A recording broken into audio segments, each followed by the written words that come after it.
It's almost 3 p.m. on Sunday, March 3rd, looking out at the deck, and well, I haven't dug it out since about 5:30 p.m. yesterday. Um, so I've got about over 2 feet of fresh, fluffy pow, and so let's see if we can actually get it off the deck this afternoon. Alright, so we're outside of the deck, and what I've decided to do is build this alleyway first. That's going to be my route for transporting the snow off of the deck. And yeah, it looks kind of like what I'm doing here is building a replica of Yosemite Valley. There's a half dome there in the distance, and that's the Merced River down there.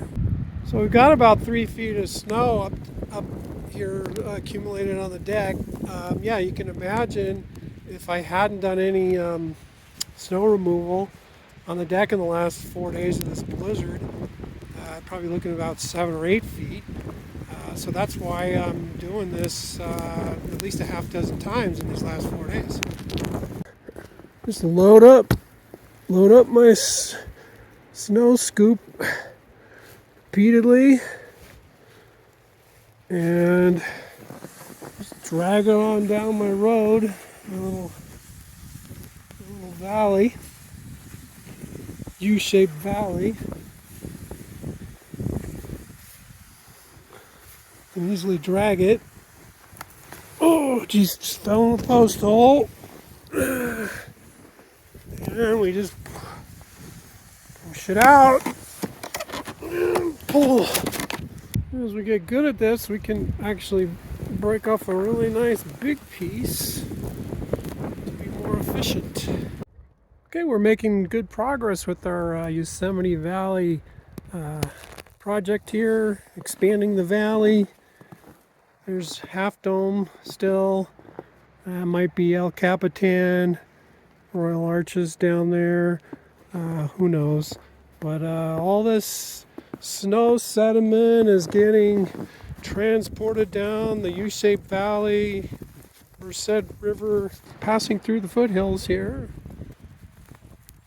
and out to the Central Valley, made out of snow.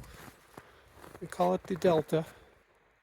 So further progress on our Yosemite Valley excavation project has revealed that actually a hot tub exists beneath Half Dome. The Royal Arches have gotten a bit steeper, and the El Capitan just keeps growing, and it looks like this might be Lover's Leap. And we've come to the time you've all been waiting for. The time has come to destroy Half Dome, the iconic Half Dome of Yosemite Valley. Woohoo! Whew.